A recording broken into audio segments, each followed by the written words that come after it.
Hé, stop! Vous ne pouvez pas entrer ici. Excusez-moi. Vous ne respectez pas le dress code. Il y a une présentation de livres aujourd'hui. Je sais bien, c'est pour ça que je suis là. Allez vous réchauffer ailleurs. Bon, s'il vous plaît, regardez. Quand Stan tourne la tête dans cette direction, la scène qu'il découvre le fige instantanément sur place. C'est à ce moment-là que le gérant remarque aussi Brooks, resté dehors. Il lui demande alors pourquoi il n'entre toujours pas. Que votre vigile ne veut pas me laisser rentrer. Non, monsieur, je croyais... Il pense que les gens comme moi sont des citoyens de seconde zone. Stan? Mais vous êtes raciste? Vous êtes viré. Quoi? À la surprise de Stan, le gérant l'ignore complètement et invite directement Brooks à entrer dans la bibliothèque. À cet instant précis, Stan est rongé par le regret. Mais la réaction de Brooks juste après le prend totalement de court. Venez me voir demain. On va vous trouver un job. Le lendemain, Stan se rend à l'atelier de Brooks. Mais quand il découvre que son travail consiste simplement à résumer ce qu'il lit, il refuse le poste sur le champ. $100 pour chaque livre. Pour partager votre opinion sur vos lectures. Mais face à l'attrait de l'argent, Stan finit tout de même par accepter. À midi, il se rend soudain compte que sa petite amie lui a apporté le déjeuner. Et pour éviter que Lucy découvre qu'il travaille pour un homme noir, Stan n'a qu'une idée en tête, la faire partir au plus vite. Viens plus jamais à mon travail, d'accord?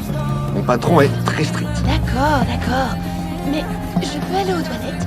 T'as pas entendu ce que j'ai dit sur mon patron? Ok, j'ai traversé la moitié de la ville pour venir ici. Stan n'a donc pas d'autre choix que d'accepter d'abord ce qu'elle demande. Mais c'est justement à ce moment-là que Lucy veut rencontrer son patron. Stan se dépêche d'inventer que son patron est à l'intérieur en train de passer un appel. Mais la scène qui suit dépasse complètement tout ce qu'il avait imaginé. Quoi?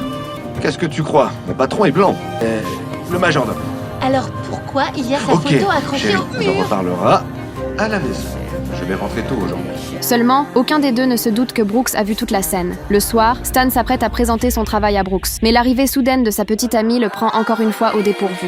J'ai rencontré le majordome. S'il vous plaît, appelez-moi Bobby.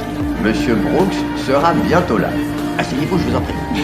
Stan reste figé sur place. Pendant un instant, il ne sait absolument plus comment réagir. C'est alors que Brooks l'appelle pour lui parler à l'écart. Tenez, votre salaire pour la semaine. Et j'ai parlé avec le directeur de la bibliothèque. Il va vous rendre votre ancien travail. Monsieur, si je peux vous expliquer... Non, ce ne sera pas la peine de revenir ici. Au moment où Brooks s'apprête à partir, Stan le retient soudainement. Et les paroles qu'il prononce ensuite laissent Lucy complètement sidérée. Bobby, c'est Monsieur Brooks. J'avais honte d'admettre que je travaillais pour un homme noir. Honte de me dire qu'il était sûrement meilleur que moi. Fier que mon patron soit Bobby Brooks. S'il vous plaît, laissez-moi continuer à travailler pour vous.